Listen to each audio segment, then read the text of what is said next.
road. Welcome to Pod Experience, the podcast and YouTube creators community. Our topic today is tips for podcasting in 2025 and using AI, artificial intelligence.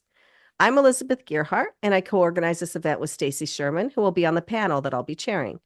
I've managed the marketing for Gearhart Law, my husband's firm, for the last 10 plus years, and I've been a co-host of Passage to Profit, a radio show and podcast about entrepreneurism, for nearly 7 years with my husband, Richard, whose law firm sponsors this meetup. I also have the Jersey podcast, and I'm coaching people starting their own podcasts. And Richard and I are almost done building our podcast studio in Summit, New Jersey. And I'm also starting a new one-on-one business to help people create artwork using Canva. I'm in the process. I'm waiting for, what's it called? Upwork to approve me, but email me if you need help. So now on to our sponsor, Gearhart Law. Richard, would you like to say a couple words about your law firm? Oh, I'd love to. Gerhardt Law is an intellectual property law firm. We've been in business 19 years. We're close to having our 5,000th client. And so I'm very proud of that. We have an absolutely amazing team of attorneys and support. Stephen Friedman, wave Stephen, he's up there. A very important part of our team. He specializes in copyrights, trademarks, and litigation. We just absolutely love entrepreneurs, and we do everything that we can to help them thrive and succeed. So, there's your commercial. If you are thinking about getting a trademark for your podcast, it can be a good idea. And so we can certainly help you with that. We're very familiar with the communication space, and we'd be delighted to help you with that or any other intellectual property need. So there you go. Thank you. Do you want to say hi real quick, Stephen? Hello, everyone. Yes, I agree with everything Richard said. I'm Steven Friedman. I'm going to be helping with the chat today. So if you guys have any questions you wanted to ask the hosts, you can, if you throw it in the chat, I'll keep track, or you can direct message me in the chat too. So whatever works. Excellent. And now for our panel, Stacy Sherman. Would you like to say a few words about yourself? Sure. So Stacy Sherman, I have been podcasting for 3 years. It's called Doing CX Right. And for those who don't know what CX means, it's all about client experience, customer experience, and how do you really create a brand that customers, clients love and your team's champion and that your competitors envy. And so I have a whole framework around that, and it applies to podcasters, small businesses to large businesses. So I'm really glad to be here. And this community is just a passion to help others in doing what we love. So thank you. You're on mute. Terry Brock, would you like to say a few words? Yes, well, it's great to be here. I'm really looking forward to tonight to talking about where we are with AI and how it is really changing our world. I know that sounds like hyperbole and all that, but it really is in many ways for the better. A lot of people have seen some movies that had other ideas about AI, but we're here to say, hey, there's a lot of good there. Yes, there's some challenges we want to be aware of, but tonight we're just looking forward to no holds barred. We're going to have a good time, and as we like to say, more fun than the law will allow. I'm not a legal person, but since we have some here, watching. Okay, it'll be good. And Gina Carr. Hello there, I'm Gina Carr. Delighted to join you today. I love helping entrepreneurs learn how to create consistent income. I know it's so frustrating sometimes, especially as a thought leader with expertise, to be able to get that consistent income going like you might have had in a job or like you want to have in a job. And can be a little challenging sometimes as an entrepreneur. So that's what I do. Terry and I work together to help our star-craving entrepreneur community to create that consistent income and have a lot more impact out in the world. That's one of the things that we hear a lot of people want. I live in Orlando here with Terry. I'm his fiance. He's my fiance. And we have our Star Craving Entrepreneurs community. You can learn more about me at ginacar.com and starcravingentrepreneurs.com. Grew up in Atlanta, live in Orlando now, and also lived in Boston for a little bit when I was at graduate school, getting an MBA at Harvard. Georgia Tech, lived in Atlanta, attended Georgia Tech, and I have a degree in industrial engineering. So go Yellow Jackets. Well, consistent income is a wonderful thing. So before I start with the questions, so Shop Talk Podcast, and also Christy Slaughter is a talk radio show host, and she wants to start a podcast. And then we have somebody from Nairobi, Kenya. So pretty awesome. I am going to throw out the first question, and I'm going to have Stacy answer, and then Terry, and then Gina. After they've all answered this question, then Stephen will ask questions from the chat. So the first question I have is, what was podcast like this year, and what were your main takeaways? So comparing year over year, it was very different, mainly because it was larger, it was a larger space, and therefore there were a lot of sessions, but this year you kind of had to create your own camaraderie. Last year, because it was a smaller space, it was easier to find people. With that said, the topic and the content was very valuable. So there were topics that, from SEO to AI to video. My presentation was a little bit of a different slant, which was not spoken of last year, or at least I didn't see. So I'll just mention it because I do feel passionate on this one topic, and that is that nearly 50% of women listen to podcasts, and I believe the stat is from the USA only. But what's interesting is that of the 50%, only 29% are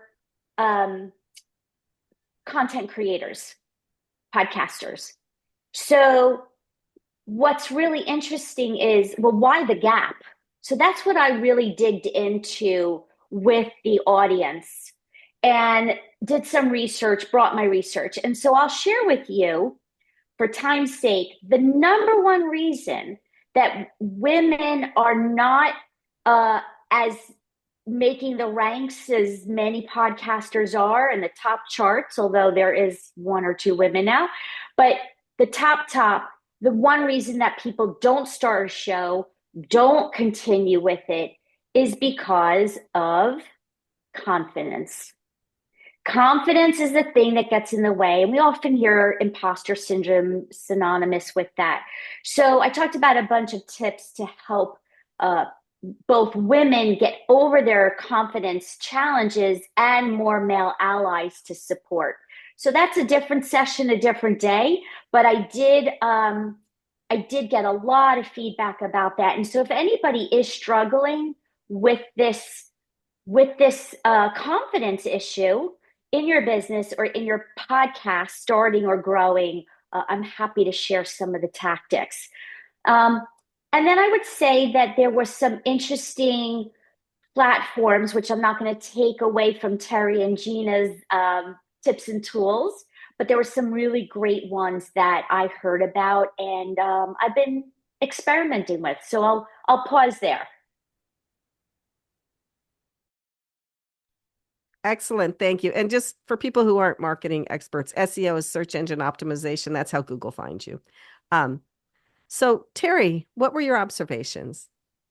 We're seeing a lot of opportunities right now within the area of not only podcasting, but also with video and other ways of taking the material that you have, the content that you create, the video, the audio, the text that you write blogs, and disseminating that to people that are hungry to hear what you've got to say. You think about it, if you're a content creator, you're someone who writes, you produce video, you produce audio, and you solve a problem for people, there's a hunger for that. Right now, we've got a lot of people that are podcasting, using YouTube, et cetera. I think it's wonderful. because now people have a way to get their voice out and let others know, hey, you can have a much better life by implementing this. We've been seeing a lot of people embracing podcasts as it kind of blends over into the world of video now that YouTube is doing a lot with podcasting. Now, many of the podcasts that we see are video and audio. Hey, and that gives you an opportunity. You can have your video interview. Let's say you have special guest on, and she's just really good at her topic. I mean, she's great, and you've got her on your program. You can take that video, make it real simple with something like we're doing here tonight with Zoom, and have you and special guest on there. You cover really important information that's going to solve the problems of others. And then you do that magical thing called repurpose. Repurposing, grab the audio from that, put it into the podcast, take and get a transcript of it and put it out into LinkedIn posts. Use tools like Cast Magic that gives you the ability to feed in your YouTube video, your podcast, and it grabs the text and takes your words, no plagiarizing going on here, your words, and creates a LinkedIn post, creates a post, a thread for X, formerly Twitter, gives you articles that you can write, gives you quizzes, translates it over into Spanish or other languages, a host of different things. So now it's easier than ever to take that information. And this is what we're hearing at Podfest. And I remember I was honored to be able to present about what tools are available. And I showed some of them, like for instance, some of you are probably using Cast Magic as well as Chat GPT and other tools like that. I showed Chat GPT and some of the features it has now with advanced voice. If that's something that's new to you, write that down. Advanced voice that gives you the ability to come on the screen and you talk audibly with Chat GPT, and with the new version, you can use video.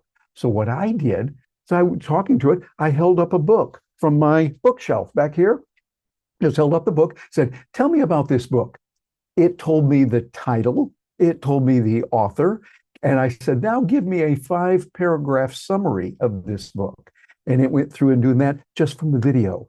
The bottom line is on this, there's more opportunities now than ever before. I encourage you to start looking at what's available, explore, and begin learning, because in today's world, we got something new almost every day. Practically every day, there's something new. Now, that can be a little overwhelming, but what you want to do is, I like the quote I used in the program, matter of fact, from Clay Shirky.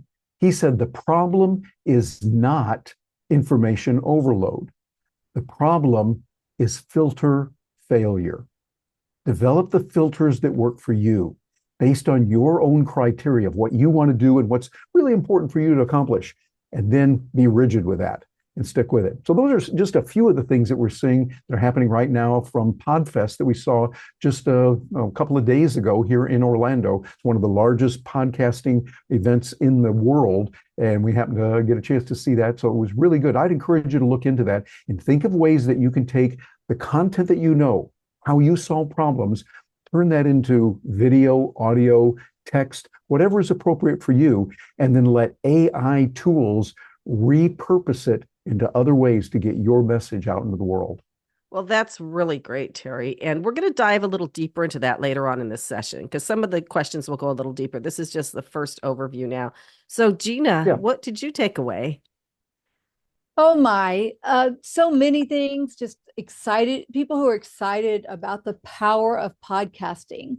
Clearly, podcasting has gone mainstream.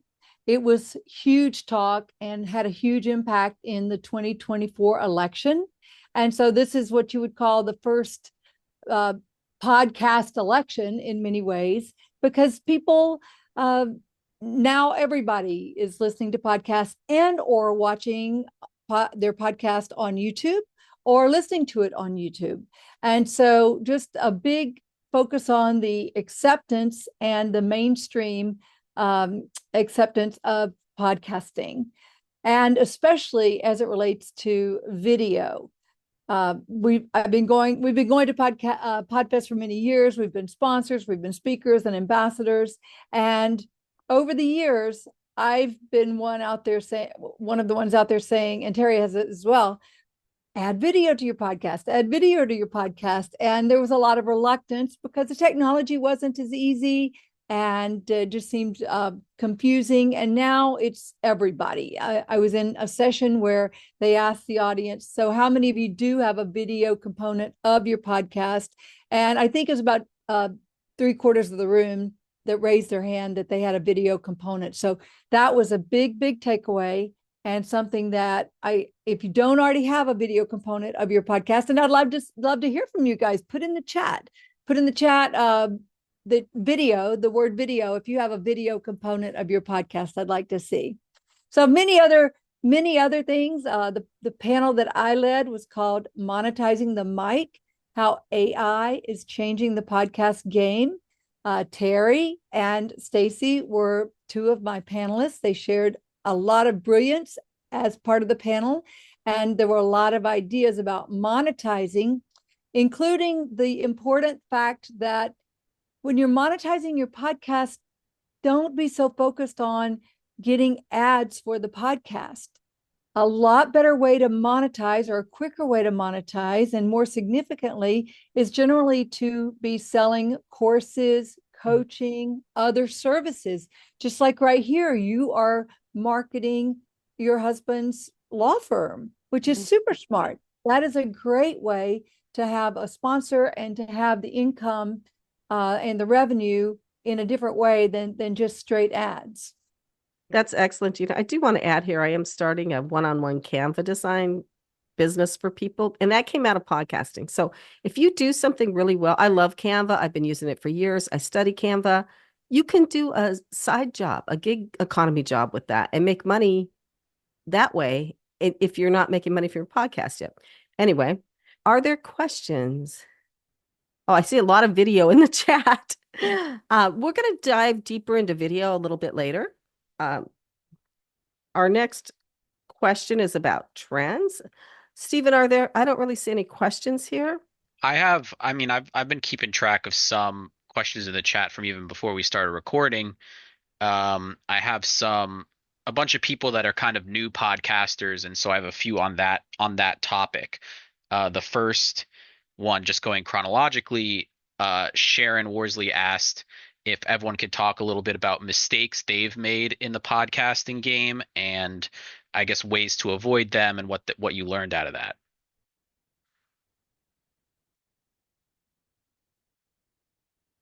You're on mute, Elizabeth. I said, Terry, you're unmuted. You got to go first. Thanks, Stacey. There's a mistake. Sorry. Yeah, it's okay. And we learn from those. By the way, I would say, when you have a mistake, rejoice, learn from it, because that's how we do it. And so you're able to run with it. I think one of the biggest mistakes is that people don't produce enough content right away. Get out there and do it. Fortunately, I'm looking here on my computer. Yep, sure enough, there's a button there called delete. And I use it a lot.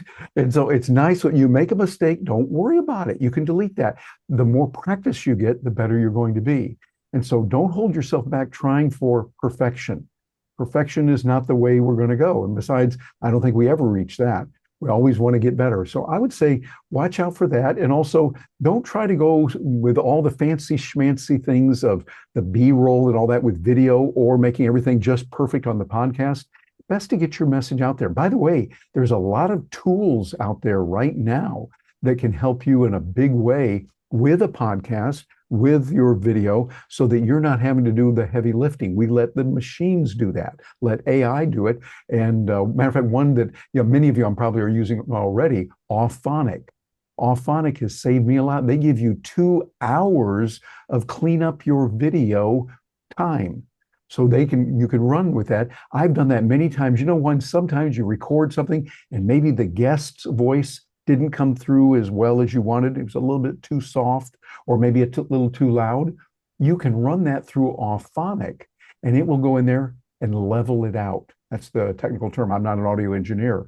People way, way smarter than me in that area will say they can use that. So find the tools that are available. And one of the best ways to find those tools is, as Gina and I talk about it, we let our friends do it.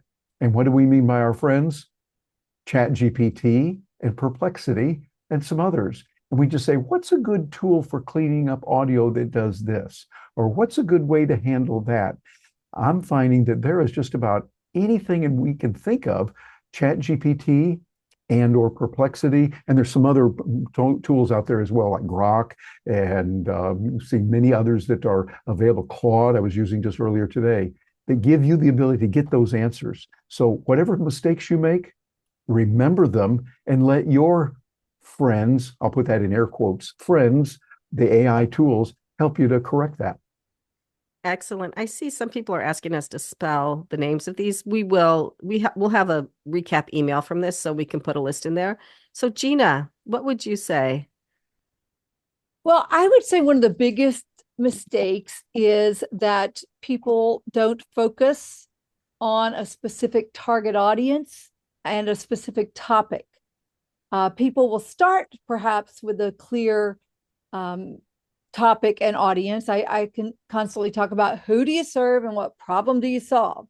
When you're clear on that, then people will start identifying you and associating you and your podcast with that topic. And they'll know that you are the go-to person to solve that problem. To solve, how do you do Canva? How do you do Canva for podcasters or for law firms or for whatever it is? It's very specific. The more specific it can be, the better that you're going to be picked up in the algorithms. That's one of the powerful things about YouTube now carrying podcasts is the discoverability. This totally changes the game in podcasting, because in years past, there was not easy discoverability.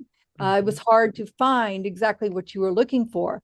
And so now, because of the power of YouTube and Google and search that they have refined over the years, they know what you're looking for if you're consistent.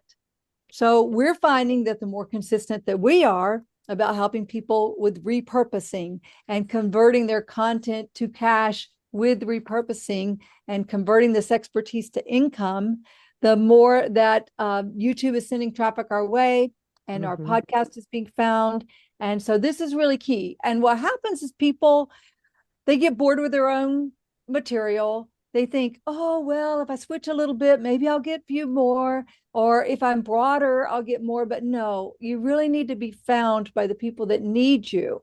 They have problems that only you can solve. And so you want to let them know about you through the algorithms and through your focus on that topic. That's one of the biggest mistakes I see people make, is lack of focus and lack of consistency with that focus. Can I ask you a quick follow-up question, Gina? What percentage of podcasting do you think is marketing? Because I put it at about 70%. What do you think?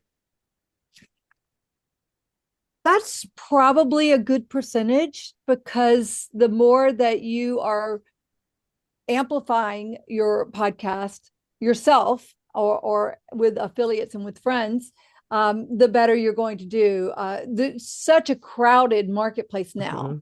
But even though it's crowded, you can stand out and you can launch a brand new podcast.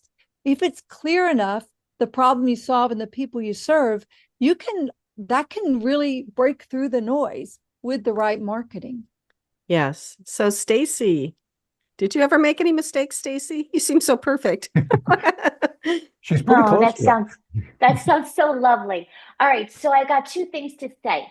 For those who are brand new, okay, I took about 6 months to a year to actually start my podcast, because I was afraid, what technology should I use? It wasn't even about making mistakes. It was the fact I didn't start, because my head, the trolls that were in my head, what to begin, where to start, who would read, who would listen. So my advice to those who are new or starting, take the mic out of the box, okay? Take it out of the box. Step one, don't wait as long as I did. Two, for those who are more advanced and have a lot of shows, the tools that were discussed here before, I love all of them. I'm going to add one more here, which is Notebook LM, and that's new-ish. Why I love it is that it's a tool that you can give all of your different podcasts to as a source. I think it's like 50. And you can ask it questions about your own shows in like one notebook. So it'll come up with worksheets. It'll come up with I ask the same question or two questions the same out of every guest. So 159 episodes. I could actually take that question that I ask everyone the same. I could create a book out of it. I could create a course out of it. So much more to say about that tool. If you don't know about it, it could be an hour long. You're on mute, Elizabeth. That has become a new saying in our language. You're on mute. I had a coughing attack, sorry. But it may be an hour-long session that Stacy and I do, or it may be a class that Stacy teaches at some point. Okay. Well, let's go on to our next question. So the next one is about video, and the one after that is about marketing. So I am going to start with Gina. So the question is, why is video becoming so important in podcasting? I think you touched on it, but there may be more to say. Well, when you watch someone's video, you feel like you know them. How many of you have run into a star, a celebrity, a TV star, or a movie star, or you've seen them on the street and you feel like you know that person? Well, now that is available to everyday people like us, just regular content entrepreneurs, content creators. You have such a stronger bond. People have watched your videos, just like you guys are watching me right now. You're deciding, I like her, I don't like her. She makes good eye contact. I trust her, I don't trust her. Is she smiling okay? Are her teeth clean? Just all kinds of things. You guys, people are naturally making judgments and evaluations. Is this person like me or not like me? Do I not like? But because of that, because video brings the full focus of what's going on. When I listen to podcasts, I have an intimate relationship. I really feel like I know the person that I'm listening to, but it goes to a whole new level when I can see their eyes, just like in real life. If you can see someone's eyes and connect with their eyes, you feel a bigger bond of trust. Mm-hmm. That relationship really expands. And especially Terry's been creating videos since 2005, since YouTube first got started. And so it was not uncommon at all. As we're walking around Podfest and as we walk around other conferences, people walk up to him and they start talking to him just like they know him, just like they've known him for years and decades. And they feel like they do and they have. And so that's why it's so important. I agree. So Stacy, you're next. I do want to say, Richard and I go to iHeart Studios to record our show. And we see some of the DJs there that we listen to on the radio all the time. They don't look anything like I pictured. Stacy, do you want to add something to video? Video. I love and dislike sometimes. So for those who are newish to podcasting, I've had many people ask me, how do you do it? Where do I start? And they get intimidated by the video. And I would say, start with the audio. Like, start somewhere. Don't let the video stop you. I'll admit that my videos on YouTube, the long form, don't do very much for my business and show. It's the short form. It's the shorts. So now I have opportunity to do more SEO and those tactics, but I say that because I don't want people to get intimidated by the video and have that stop them from progressing in their path. But certainly it's not a lot of effort to record on Riverside or Zoom or any of these recording platforms. You record it in video, and then you can choose what you do with it because it records in the MP3 and the MP4. So do both, record both, and then do what's comfortable at first. But again, so many people say to me, I can't start because of the video. And I'll say to them, don't let that be the barrier. That's really good advice. So Terry, what would you add to that? Well, I would agree with what they said. And I think video has a wonderful opportunity for you to start with that and then repurpose it into, of course, the audio, but be able to reach into areas that you just can't otherwise. Like, for instance, I do a lot of videos where I'm describing technology and how to use it. So I'll share the screen. So this way, what I can do is I can say, here's how you do that wonderful thing in such and such package, whatever it might be. And I can say, see that green button there in the upper right corner? Yeah, okay, click on that. And then you see that little thing, that blue dot that came down over here. I can direct them around that so that they can see exactly how to do it. I've been using tools like that for a number of years. Right now, I'm using one called Loom. Loom. And I love, they've got a free version and they've got a paid version. And I find they're really good to say, here's what it looks like. I use that a lot. Matter of fact, Elizabeth, you'll appreciate this in marketing. Because when you want to reach someone, they said, let's say someone sends you a question on email and they say, Elizabeth, what about da da da da da? And they got maybe 3 questions. What could we do? Or Richard, you could run into this in your law practice as well. You say, I've got questions on this 1, 2, and 3. What do you think about that? What you can do is, yes, you could just send an email back, but it can be even better, more human, if you will, to have a video with you on the screen in a little circle that can move around. And you can say, hey, Mary, I'm so glad you asked that question. Here on the first one, and they see the question and they see you on the screen. You can then press a button to eliminate the screen and have just you on there. Then you say, now let me go to your second question. Press another button and you go back to the screen. It makes it much more interactive and it grabs their attention. Plus, if you want to show, here's what I'm talking about. Matter of fact, there was an article over here in this magazine on this website. Let me click over there. Boom, boom, boom. Here's what they said. Look at this. And you read a quick quote from there. So it becomes much more intimate, becomes more personal, more human, and it's also better for education. You're bringing in the eyes and the ears, maybe a little bit of that kinesthetic feeling thing too. So you're able to help really facilitate the communication process. So I'm a huge fan of video, and I think that everyone should consider it. I'm not saying it's for everyone. There are places where it would not be as appropriate, but consider that as a component, a tool that you could use for marketing, education, and more importantly, for human connection. That's brilliant. I see Gina wants to add to this.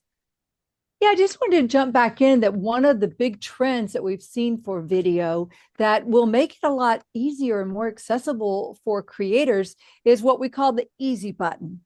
Yes. Now, when Terry got started years ago, you had a lot of B-roll and you needed to pop in different angles and all kinds of graphics and really make it interesting. What we're seeing today is a trend towards people, just like we're talking right now. We're talking, we're authentic, we're sharing our thoughts. There's not a lot of fancy graphics going on right now. We're not sharing our screen. People are really appreciating this connection. I think especially as AI, as much as we love AI, it's making things more artificial. Now, with people being able to just turn on their phones or turn on their cameras and record and share their thoughts, share their heart in a real authentic way without a lot of fancy editing and fancy production value. This is the trend, and I love it. And this is what I have advocated for a long time. And I'm so glad to see that this is the trend now. I love video too. Richard and I are actually putting together a video studio. The one, podcast studio. We have an audio one and a video one. But the one problem when you're recording a video that so many people face, and on a Zoom call like this. So Gina, you're looking into your camera. Terry, you're looking into your camera.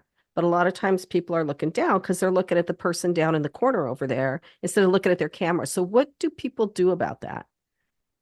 There's several things you can do on that. One of the most important things we got to realize, hey, when we're looking at the screen right now, matter of fact, all of you that are there, you're looking at the screen, you're looking at the person, and so your eyes are going there. We were taught by our mamas to look at someone in their eye when you're talking to them. And our mamas were right.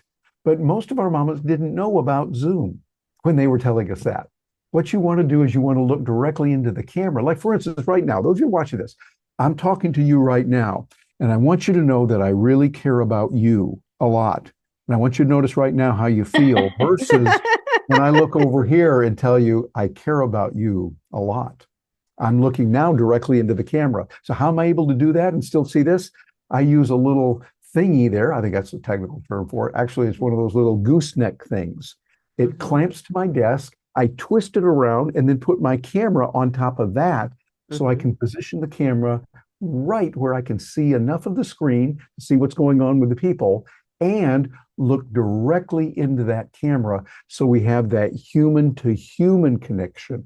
What we want to do, humanize the virtual experience. And by having that really good eye contact, get a little thing. It cost me $23.17, I think. I find whatever it is over there on Amazon, and I don't get any commission for that at all. I just say, bounce over there and look around for a gooseneck, something that'll clamp on your desk, and it works. By the way, we travel a lot, so this works really well when I'm traveling. I just throw the thing in the roller cart, and when you get to the hotel, you just find something. Sometimes I'll pull out a drawer, clamp it on that, or reach over here and clamp it on something there. Make sure you don't break anything, but put it on there, and it works beautifully. So something like that will be a little tool, very inexpensive, that will help you increase that human to human connection. That's great advice because that has been a problem. Yes, Stacy. Yeah, I wanted to add for those who have more of a serious studio and have been investing in their show, and I'm not in my studio now, but one of the things that I found helpful is this thing called Delgado. And that allows me to, when I do a podcast, I'll have like a transcript, not words, but kind of the outline. And I'm able to look in the camera, look at my notes, and I'm never looking down or sideways. So for that human connection and for those who do interviews based shows, that's really helpful. So just wanted to add on to that connection and eye to eye. Yes. Okay, Gina. Yeah, I'll just add further to what Terry said. So similarly, I have the gooseneck.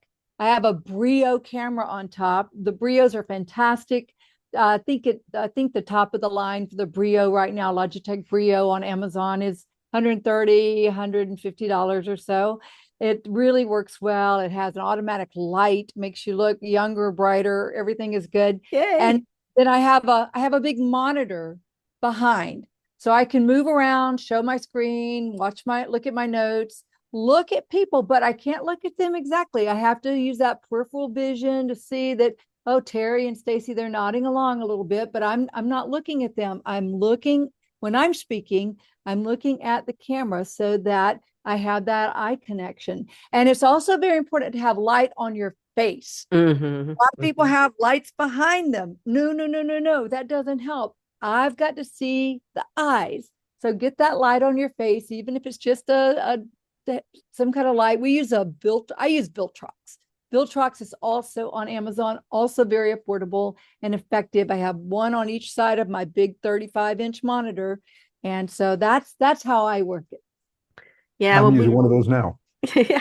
When Richard set up the studio during COVID, we were using it during COVID, but it wasn't really for public consumption. So that's why we're remodeling it. He had a lot of light shining on our faces. He had the camera. He had a big monitor behind it, and all the Zoom people were on the monitor behind the camera. So when we looked at the people, we were looking into the camera. Yes. And yeah, so but we have that set up all the time for ourselves. I know not everyone can do that. So I think those were great video tips. Let's move on to marketing tips. I'm going to start with Stacy on this one. I love this topic. Another hour it could be. So I will, which one should I pick? I'm going to pick LinkedIn. LinkedIn, many people are not using LinkedIn. I don't know, for different reasons. I highly recommend you are on it. I highly recommend that you get comfortable with it. And I'm happy to give some tips on that. But one of the ways that it can amplify your show is two ways. One, there's a newsletter that you can use in LinkedIn. So I will share, once my show is released, literally today, I will go and put some of the show notes in some couple action items and then guide them to my landing page on my website to get more information and see the show and the YouTube and all about my guest. So The cool thing about LinkedIn newsletter, it complements your own newsletter. So people who subscribe on LinkedIn, they get this into their email. It's just another channel, and people are very engaged on LinkedIn. So that's just one tip I do. I found it really helpful, and it's fast. I've gotten 3,000-4,000 subscribers like in like one email. So it's a powerful tool. Um, and then secondly, what I've done, not necessarily with my podcast, which I will, but you can create groups on LinkedIn. So people that have similar interests, like for me, I have a group called Women Leaders Making a Difference. Now, that's not my podcast, but I do go around the world talking about this topic. So I created a community that I have to keep the conversation going on certain things. So use LinkedIn as a source for your passion projects. I know a lot of people do these things on Facebook and other areas, but LinkedIn's powerful, especially if you have a business that's tied to your show. Excellent, Stacy. I love LinkedIn. That's the only social media platform I personally am on. So Terry, a few marketing tips. I know you have probably a zillion. A zillion and three, I think. There's so much. My MBA was in marketing. That was the major I had, so I've done a lot with it. But let me build on top of what Stacy said. Once again, I have to agree with her. LinkedIn is a really good place, particularly for business. And one of the things you want to do is, I'm going to agree with her again, the newsletter. That newsletter is good because you now connect with people on LinkedIn and in their email, both of them, and it gets even better. Because often we say you're going to put a post on, say, YouTube. If you put something over on LinkedIn or Facebook, they don't want you going over to YouTube. And so you think, well, where am I going to put it? Well, here's what you can do now. Thanks to Gina, who showed me how to do this. I can put my newsletter together on LinkedIn. It looks good. It's got the text and everything. And then I use that little option they have called embed. Write that down.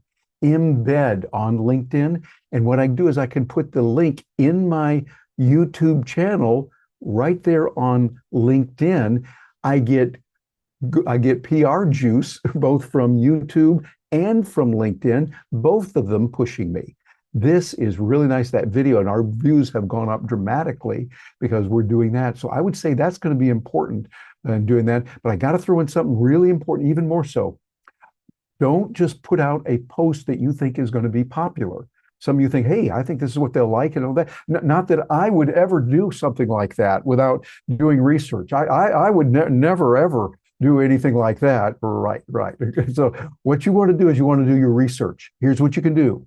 Go back to our friends, Chat GPT, and I would look at others that are out there as well. I love looking at Perplexity. And one of the things that's nice about Perplexity, it has a feature called focus. You click on focus, and what it does is it will go and look at, for instance, writing, meaning that it puts on blinders. So it doesn't pay attention to the current temperature here or the news stories over there or some of this. It says, what can we do to make your writing even better? Using a certain style, watching for spelling, watching for grammar, all of that. And another little focus that you can have, this one is golden. Write this one down. They have one called social. Go into Perplexity, select the focus, which is on the lower left corner there when you look at your screen there, and you'll see that social is there. Now, what does that mean? That means you want to find out what people are really saying, what they really think. You want to go out to social media, places like Reddit, places like X, formerly Twitter. You want to go to Facebook. You want to find out what are they really saying, and that's where you're going to find it. So you can say, like, for instance, we do a lot working with content creators, people who are marketers, content creators, and content entrepreneurs. And we ask regularly, what challenges and problems are content creators running into right now? What are their biggest complaints? What are they most concerned about? And so it comes back and lets us know. Not just one person going, well, I heard 3 guys over at the bar saying they were having a problem with this. Well, that's real good, Scooter. But, with all due respect, that's only 3 guys that you talk to. Let's go out with AI and take a look at what hundreds of millions of people are saying and glean all that through the wonders of AI and find out, ooh, many people are now concerned about the oogie woogie problem. And then there's the iggy biggy problem. And work with me on this, okay? The oogie, the wiggy biggy, all these things, you're going to find out what's going on in a reliable way. And then I would use Cast Magic, I would use Chat GPT, and I would also use Perplexity. Why? When I was in journalism at undergrad school, they told us you want 3 non-corroborating sources. You go to one person and you hear her say something and go, oh, that must be the truth. I'm going to go back and write it up. Wrong answer there. Come on, Sparky, let's get with the program here. That's just one. Now, she might be right, but you want to go to another non-corroborating source, someone, they don't know each other and they're in silos. Listen to that other one. The other one says the same thing. We call that a coincidence. And then you go, okay, that's good. Let me get one more. I get a third one, and then I go, okay, must be a trend. I say with my tongue firmly inserted in my cheek. So I say, okay, a trend could be, all 3 of them might be right, all 3 of them might be wrong, but you at least have a little bit better source to go on. So what I would recommend strongly when you're doing that research, go out to Chat GPT, go out to Perplexity, go out to Grok, Grok, which is over on X. Go out to Claude, which is another very good one. A Gemini there's a lot of them out there. Find 3 that you like and find out if you're getting the same answers from all 3. Those are 3 different sources that are out there with bunches of little minions running around to do your task, finding out what your market is really looking for. Then when you come out with an article that says, are you having trouble with the iggy biggy problem or the woogie woogie problem, whatever it might be that you have just determined many are saying, people are going to look at that and go, oh, she's writing about what I want to know. Click. Now you're increasing your readers, you're increasing your viewers, your listeners, you're listening to what they want. My buddy Chris Brogan talks about it. What we need to do is grow bigger ears. Listen better. Listen to what people are saying, not just what my gut tells me that da da da da. Well, that's real good, Scooter, but with all due respect to your gut, it can be wrong. What you want to do is do a little bit more scientific research to find out what do people really want, and then you find out what you can do to help them meet that need. That was excellent. Gina, do you have more to add? Oh, well, I think I can think of something. Yes. Let me build on what Terry was talking about with using Perplexity with the focus option of looking at social media. When you do that, as he said, you're going to be able to look at Reddit or LinkedIn or YouTube or other places, and you're going to really be able to dig in on those who's talking about the problem that you solve, where your people that you serve are talking about the problem that you solve. And when you find that, and when it's appropriate, that's a great place to share a link to your article or a link to your LinkedIn newsletter that contains a link to, not to your article, to your podcast is what I meant. So you can share a link to your podcast. You can say, hey, I dug into that subject just last week or 3 months ago or a year ago, and there's still some really great information right here. Now, again, only do that if it's appropriate. Don't just go spamming your article, your podcast out there everywhere. Do it where it's appropriate. So that's one tip that I think is really important. Another is podcast guesting. When you want to get more people to listen to your podcast, go on other people's podcasts. And by the host inviting you on, just like you have done today, Elizabeth and Stacy, you guys have invited us to join you. So it's an implied endorsement to your viewers and listeners who you've already developed trust with, you've already developed a bond with. And so by saying, yeah, I'd like to hear what Gina and Terry have to say, and I think that you should too, that is a real great way to grow your own show. And finally, we've talked about it a lot, but let me just put a big bold marker on it, is to repurpose. You've gone through the trouble, you've gone through the effort, the time, money, and effort to create your show. Don't just put it out there and start on the next one. Spend time or hire someone to help you amplify. And nowadays it's easier than ever with tools like Terry suggested, Cast Magic, There's a tool called Descript. There's other tools, or just even Chat GPT will help you to chop it up, chop up. If you're doing video, chop up the video, chop up the audio, chop up, make a lot of tweets or X, whatever you call them now, make really short posts, make longer posts, turn it into the LinkedIn newsletter, all these different ways that you can get it out into the world and draw people back to the episode. So those are my main tips for marketing. Those were all such good tips. Stacy has one more. Yeah, one more. And again, I think we're going to spend time next month or the month after all around the search engine optimization. But one thing that's a good tip when you're thinking about your short form, your small videos, or a podcast topic, go into Google or YouTube and type in, for me, it'd be customer experience or customer service in my case. And you'll see in the little drop down there, as you start typing, that Google and YouTube will show you what are things that people are looking for or top of mind or searching for.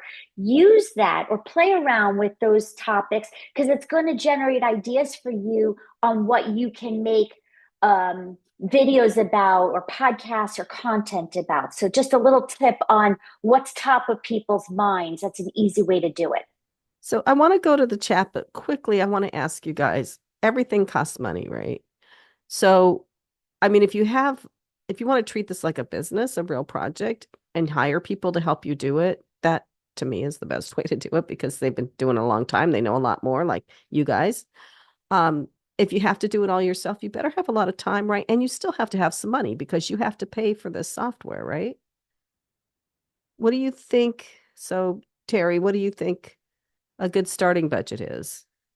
Any ideas? Much as you can. And I think even more important, things have changed. My answer will be different today than it would have been even a year ago, because now we're coming out with more AI agents or GPTs. These are tools that do the tasks for you. So you're getting machines, robots, AI to start doing this for you. We're in the early stages of this right now, but Sam Altman, who's the founder of OpenAI, the people that have Chat GPT and DALL-E 3, several other tools, he's saying that we're very soon going to see the world's first $1 billion company with one person as an employee. One, the reason we're going to be using more and more bots. So what I would recommend is, right now, we're not there yet. We're on that way. What you want to do is make it a point for your life to learn about AI. Read a lot. I'm not making any financial recommendations here. What I'm making is educational recommendation. Study it. Go out to the University of YouTube, the university where we all go and learn so much. It's just wonderful there. Learn what's going on in areas that are of interest to you in your area. Start learning that, and network with others. Get involved with networks like the beautiful community that you have here. Elizabeth and Stacy, we're experiencing what you got here, and it's just wonderful. You've got all these people here that are sharing ideas, helping each other. That's a great way to get started. Sometimes you can do it without spending a lot of money. Just finding out that here's someone that needs something that you can do, and you could use something that they could use, and you help each other, bartering, making sure you're doing that. And of course, check with your financial folks to make sure that you're doing it legally and right way, and all that kind of thing. But we can often exchange a lot of ideas back and forth that way. And then also realize, okay, this is business. If you're willing to put in your capital, that means you're serious. If you say, oh, no, everything's got to be free, that'd be like me saying, well, I want to go back and go to law school, but I don't want to pay for any of it. I want everything paid for, everything. Well, You're not going to get very far, Terry. You're going to have to put some money in there, time, money, and energy. Be willing to part with your capital to get the kind of benefits that you want. But always remember, in life, we must always provide value for value, making sure that you give value. Sometimes that's in money. Sometimes it's doing something else for someone. But as we can give value for value, then our lives get better. And frankly, I think the world gets a lot better when we can do that peacefully, helping each other. I agree. So, Stephen, what do we have from the chat that we haven't addressed? So I have a few questions just on marketing, which I feel like is on topic. I know Stacy just touched on SEO. Michael wanted to know any tips and tricks maybe the rest of you guys have for SEO. He also said he was using Chat GPT to optimize his titles and his descriptions for his podcast, and wanted to Excellent. know if there was a way to use that most effectively. Yeah, there are several ways to do that. One of the tools I'm using right now, I've mentioned before, is called Cast Magic. It was designed originally for podcasts, and you still can use it with podcasts. I am amazed at how many times I hear over and over people saying, I am saving so much time using Cast Magic versus doing it on my own because I'm able to get all this work. What it does with keywords, with SEO, it takes that interview you had with special guest and it goes over all those words and it finds out what are audiences like yours asking for that are related to what you covered. And it goes in there and finds the key words with what you have said, what your special guest have said in that body of work that you just created, that episode. And then it puts those into a keyword area. Then when you're on YouTube, you just copy that, put it into the tags there on YouTube, and suddenly your keywords are getting through to the people that are looking for that. Those are the words that you said you didn't know it, but they're looking for that. So now the machine is working for you to find those phrases, those words. I'm using Cast Magic for that. I'm using another tool called Taja that does a similar kind of thing, Taja. They're based up in New York, Cast Magic based down in Miami. And they're using this right now to give the ideas of what you can do, what keywords others are looking for. I might think a keyword is really dandy. Well, that's real cute, Terry, but it's much better to focus on what AI is saying. And it will give you some of those. And then I also go back to Perplexity and Chat GPT and say, what are the key terms that content entrepreneurs, our market, are looking for? What are their big issues right now that they need? Give me the key words they are searching for, where they need help. And now it's telling me what people are crying for, saying we want more of it. It says, oh, Terry, they're looking for this. Great. Let me put that in there, copy and paste, and it's done. This is really brilliant breakthrough marketing that we didn't have just a little time ago, but this is where we are today.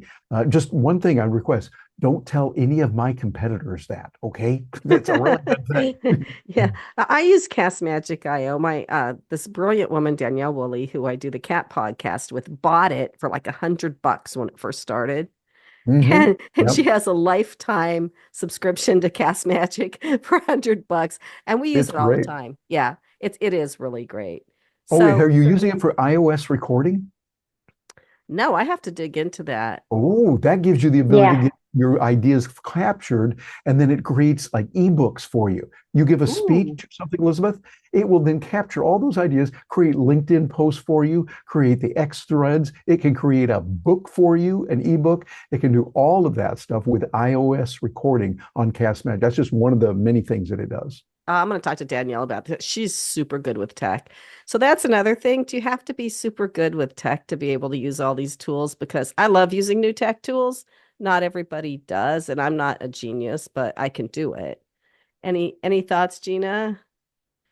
Yeah, I would share that it's so easy these days to use tech tools because when you make Chat GPT your best friend, you have your 24/7 tech support right there in front of you. How do I find the feature in Zoom that allows me to make my reduce the lines of my face? How do I do that? Well, in the old days, that might have taken some time or research. Right now, I just look it up on Chat GPT, no matter what the topic, if it's something at home, if it's something tech, but especially if it's a tech issue, I go to Chat GPT first and use that to look up whatever the situation is to solve my tech problem. So it really does make it so much easier. And you don't have to be a tech genius. And you just, if you get confused, hey, it's not going to judge you. It's not going to say, oh, I so know. you can't find that easy button, right? Like, really? Yeah, you just keep going back and asking again. And what Terry mentioned with the voice video feature. It's called advanced voice on Chat GPT. You can put whatever your problem is. You can turn on your phone and show it. Your phone looks at it and says, oh, well, that's this tool or that's this problem, and you need to do this. And it will analyze it for you. It's really powerful. Excellent. So Stacy gets the next one from the Zoom chat. Stephen, is there another question from the Zoom chat? Yes, I have a few. Let's go with this. Mayra wanted to know, how do you stay organized and on top of all of your responsibilities, and how do you balance all the requirements that go into doing a podcast? Go for it, Stacy. Do you have another hour? Oh my gosh, this is one of my favorite topics because I am crazy organized. Okay, quick answer. So I use, I have a couple of things. One is there's an app that I love that's my to-do list. So as I'm traveling around the world and there's an idea that comes to me, I throw it in this app called Things, Things, Things. And it's so dummy proofed, where basically you have an idea and you put it into today, next week, anytime, or someday, which probably won't get to, but I don't want to lose it from my mind. So I put things into Things. And then when I'm not in front of my computer, when I'm in front of my computer, I will take the things from Things and start to structure it into, people use Trello, people use Monday.com. I use, as a speaker, I have Speaker Flow, which gives me the ability to put ideas, put guests in a column, and then move that guest through a workflow. So did I contact them? If yes, I will drag them over to another column that says, here's the different things I need to do. Because I do this weekly, I started to hire help. But before, I was doing it all myself. So therefore, that was my workflow, and I'm dumbing it down here.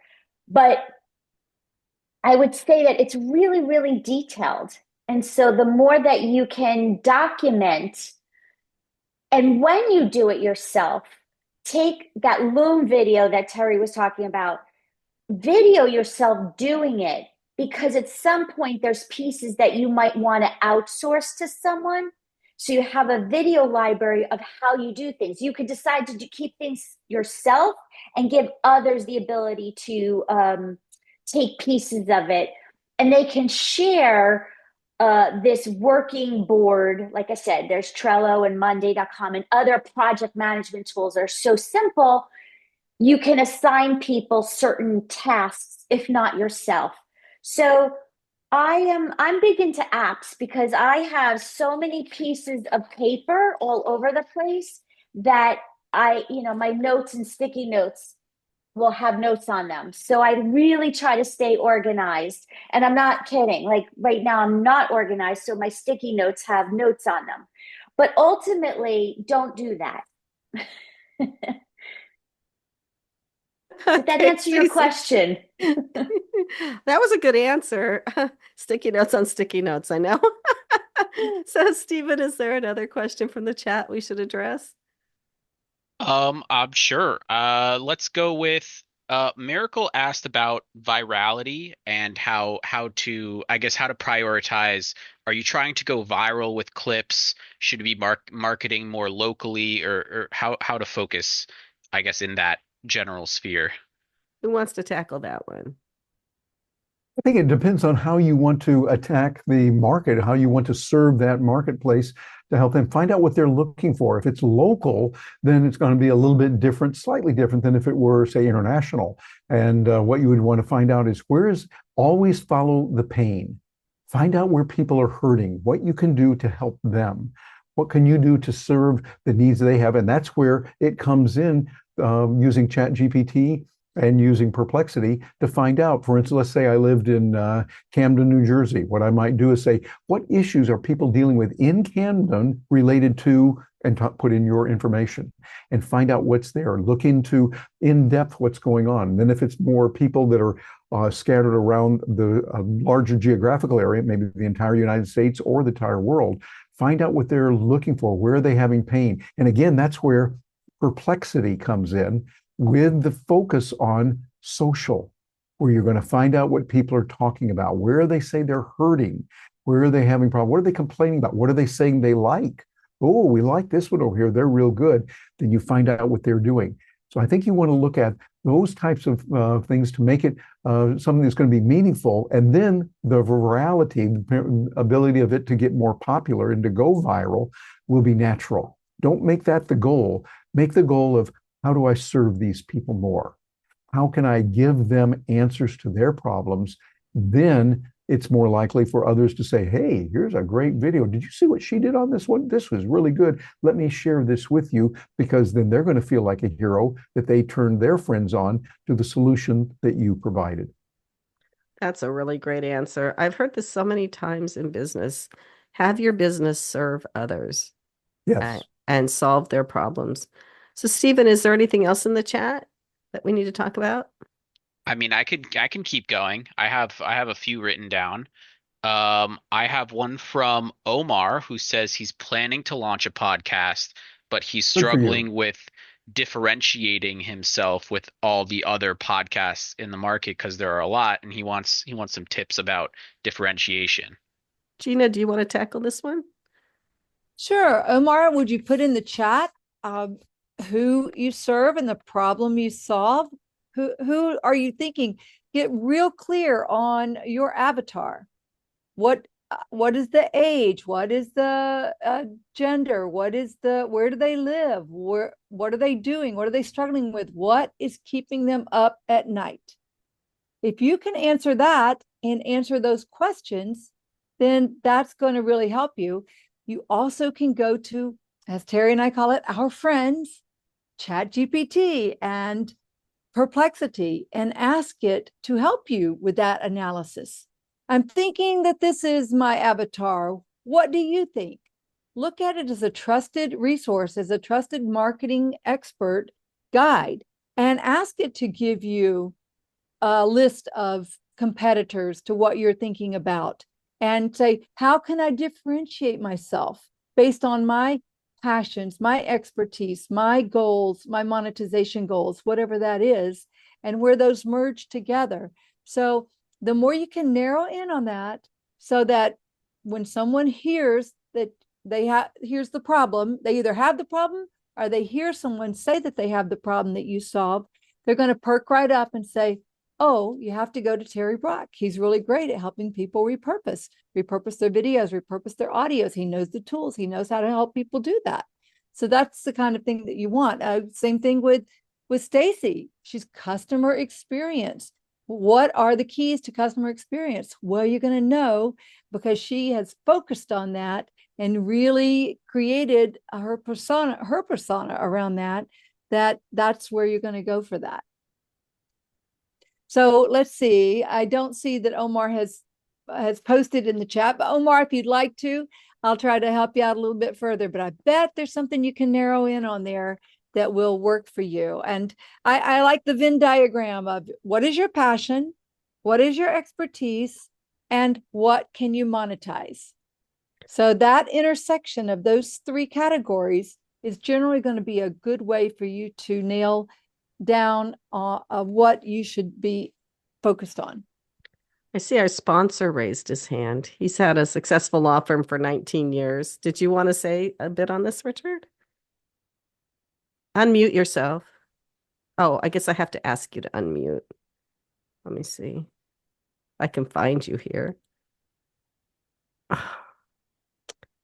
And Elizabeth, you want to make sure you really do want to unmute him. I mean, you two together. I'll leave that up to the two of you. She's loving the control.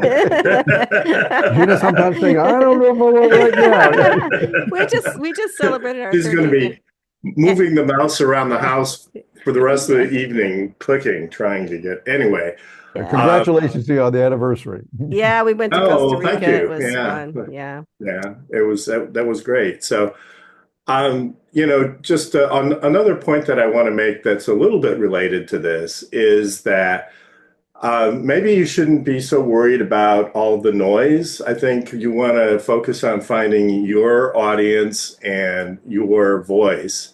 I remember Scott Clary was at the meetup once, and somebody asked him a similar question. And he said, well, if you were to give a presentation and 200 people were there, you'd consider that a pretty big event, right? You're communicating with a lot of people. And, so if you have 200 subscribers, dedicated subscribers on your channel, that's something. I mean, I think a Right. lot of people focus on the really big numbers. I want millions of people. And God bless. I hope that works out for you. But you also, if you have just a few dedicated followers, I think that that's something special. And I think that you should be pleased with that. And the other thing that I heard at Podfest last year was that the riches are in the niches, right? Mhm. The Yeah. more you can niche down in your podcast, the better off you are, the more likely you are to find the target. And I know that's been mentioned here a few times, but I think there's a lot of truth, and that's an easy way to remember it. The more focused you can make your podcast, the more it will grow. And that seems to be a truism that has really worked itself out and proven itself to be true over time. So, Great. Thanks, um, Rich. Okay. Yeah. Stephen, are there any other questions in the chat? Yes, I can go with I mean, Eunice just asked about monetization, ways that they can monetize their podcast other than coaching services, books, and courses. Okay, why don't There's a we few. throw that one to Gina? Yes, I think what you want to think about is a revenue pyramid. So think about a pyramid. At the bottom of the pyramid is the biggest base of people, and those are the folks who might be listening to your podcast for free. Then, as they move up the pyramid, you're going to be teaching the same information, but the number of people who have access to you is going to get smaller and smaller as the access to you goes up. So does the price of access to you go up. So coaching, either one-on-one, that's the highest value. That's going to be probably at the top, or a done-for-you service. Perhaps you have some sort of marketing service or just some sort of a done-for-you service. For example, we help people amplify their content. And so that's a done-for-you service that we provide that's at the top of our pyramid. At the bottom is teaching people about repurposing, but a lot of people don't want to do it. So we can help them at the top of the pyramid with the done for you. Think about Home Depot. The done for you is going to be the highest. The do it yourself is going to be down near the bottom. So group coaching, one-on-one coaching, facilitated masterminds. I know you said besides online courses, but the courses are really a great way to do it.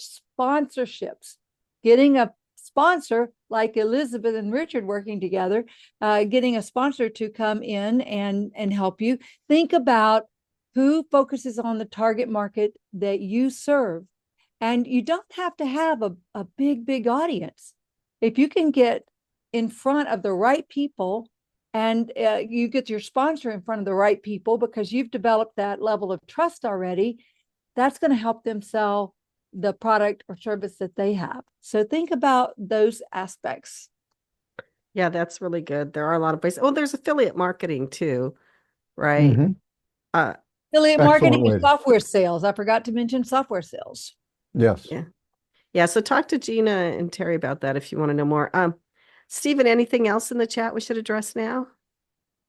I have a question from me, if that's Yeah, okay. of Yes, indeed. course. We have a special place for you. Uh, Yeah. I I feel like I think we heard a lot about like software and the AI and those kinds of tools today. So I'm curious on the flip side, what you guys think is the most important hardware tool or physical tool that you have as a podcaster. I know Terry, you mentioned the Goose Clip, and I think Gina mentioned a camera earlier, but I'm curious if there's anything else that you think is really important. Well, the geek in me, and I'm really a geek at heart, would have to say, well, my phones using that, I've got the my Android here, and I also have an iOS, so I get extra geek points for that. You know, if you have Android and iOS, they give you more geek points back at the treehouse. And so having that, but use it as a way to find how you can, again, you're solving problems and getting more things done. And also have a good, strong laptop computer, I find, so that I can be more mobile. We've been bouncing around the planet for many years, so we go different places. We want to be able to get the job done wherever we are. But I'm a real big believer in finding tools that can help us be more productive to serve people.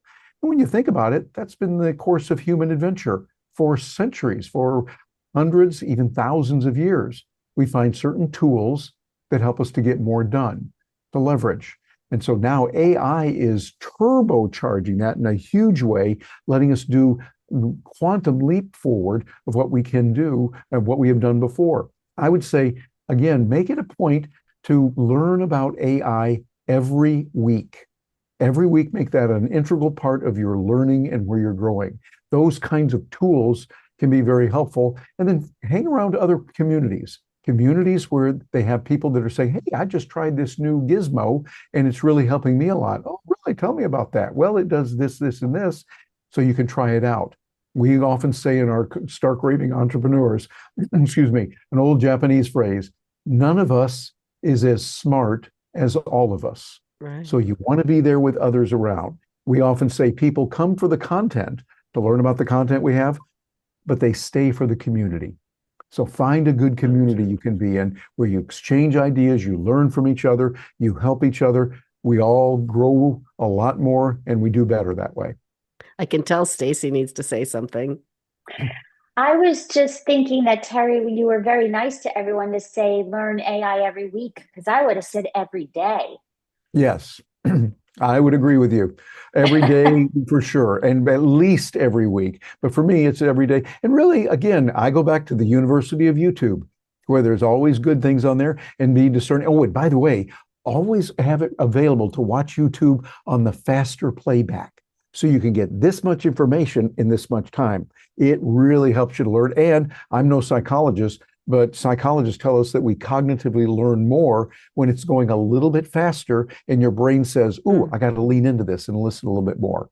That way you get through it faster and you learn more. I saw that Latora had her hand up. Can you put your question in the chat, please? She asked it earlier. Oh, she I did? got it. Sorry, I Oh, skipped over it in favor of my okay. own question because I was being selfish. Before But we I could go there, ask, yeah. though, before we go there, I see Gina needs to make a comment. Thanks, Gina. Can you? Yes, well, while we're talking about physical tools, one of the most important ones is a good microphone. And you see that Elizabeth has her microphone right there. Here is a microphone that I use often, and I have it on a boom so I can pop it in and out. This is a nice, easy one. It's called the Blue Raspberry. And I think they make the Blue Nano now. And Yes. not Yes, blue Nano is the replacement for the Blue Raspberry, but that's a great you have to have good sound. If you're going to podcast, you need to have good sound. Your guests need to have good sound because people won't continue to listen if it's scratchy, if it's just not right. So that's really key. Yeah, by the way, I'd recommend that also have backups. I also have my Yeti microphone here from Blue. I've had this one since they gave it to me years ago when they were telling me how Steve Jobs went to them and said, we don't have any microphones in our Apple stores. We want you to build it. And so Skipper Weiss, one of their founders, said, well, we can do it. It'll cost $250. Steve Jobs said, no, no, no, no, only $150. They said, we can't do it, Steve. He said, do it. Well, when it came out for $150, they were able to do it and sell a lot. So you want to get a good microphone and have backups. Very important. Yes, absolutely. So, Stephen, was there another question? There was a question, right? Yeah, Latora asked, she said she has her niche.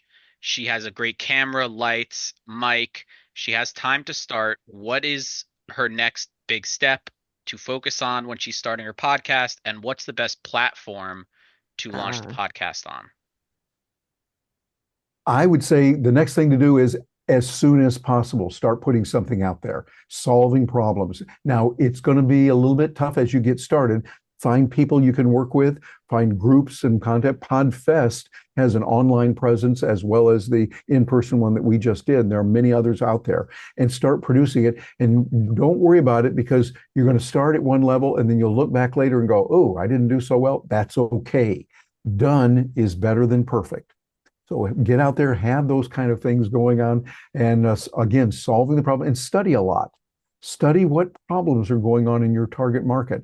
University of YouTube, yes, but also a lot of blogs and sites that are out there dealing with that, using Chat GPT and Perplexity to find out what are people disturbed about, what is hurting them right now, and be someone that can solve those problems. That's an excellent answer. So I'm going to do one more question, and then I think we probably want to wrap it up. It's been an hour and a half of just amazing, deep content. So my brain, I don't know how much more it can take. But so you've mentioned all these software tools, all these microphones, all this stuff.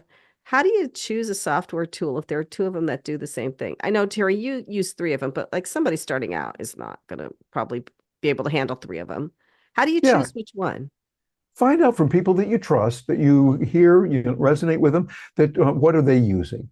Find out what they're doing, and go to Chat GPT and ask, what are the top packages in this field that are being used and why? Tell me why, and give me 5 reasons for each one why I should use that versus the other. See, you're talking to it far more than just a Google search. You're going there in depth as if somebody you're talking to. Find the tools and be willing to part with your capital. It's going to cost time, money, and energy. Welcome to planet Earth. It works that way here. Right. So I would say get used to that and have fun with that. I think the United States Navy SEALs say it really well. Get comfortable with being uncomfortable, and you'll go farther. So Gina, do you have anything to add to that? I like to go the simple route. So if I can get the tool to do what another tool would do, but I'm already comfortable. For example, Chat GPT will solve many, many problems. It creates graphics, it can come up with titles, it can come up with headlines and descriptions and all kinds of things that some of the other tools can do, except it doesn't slice and dice videos. That's definitely one thing it doesn't do. But Not it does yet. a lot of these, a lot of these other functions. And so if you just dig deep on a single tool and ask your friends, I've done this many times with ChatGPT where I've said, I'm considering this, or I think I need a tool, a new CRM, or I need a new task manager, a new to-do list manager.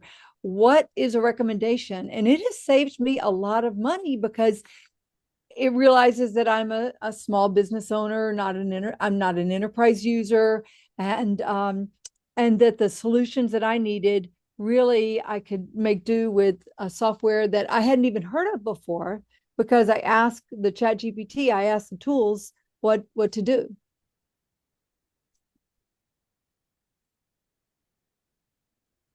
Elizabeth? Elizabeth, I think you're still muted. I know. Sorry. All right. Normally I don't mute myself during these, but I have this hideous cough. Stacy, do you want to bring us home with this? Yes, I will not be on mute. Gosh, there is a lot of mic drops here, a lot of gems, actionable tips. So I would say, one, thank you for all of the questions in the chat, because without you, we would not be here. So thank you for your engagement, and thank you for your questions. And you've given us some ideas of additional sessions that we will do each month that are important to you. So thank you all. And I want to say thank you to friends Terry and Gina, and great job, Stephen. And thank you, Richard, and my partner in crime, Elizabeth, for being here and getting so much value. And I know that we all learn from each other. So that's why we do this. So that's my final words of this day. And we will be sending a recap email, I don't know, week and a half. So we'll put as much in there as we can. And we do have this recorded. We'll be putting it on our YouTube channel. if you're here and we have your email, then you can get information about this meetup. If we don't have your email, then you have to find it some other way. So thank you everyone for coming. Thank you, Terry. Thank you, Gina. Thank you, Stephen. Thank you, Stacy. Thank you, Richard. This has been another great event for Pod Experience. And we will see you next month. What date did we pick, Stacy? Do you remember? I think it was the 21st of February. I can't remember offhand, but we'll put it in the email so Yeah, everybody will know right away. Yes. Yeah. And we'll come up with another topic and good speakers. We're still figuring that one out. So see you next month, everybody. Thank you Thank very you, much. everybody. Thanks. Good night. Night. Bye-bye.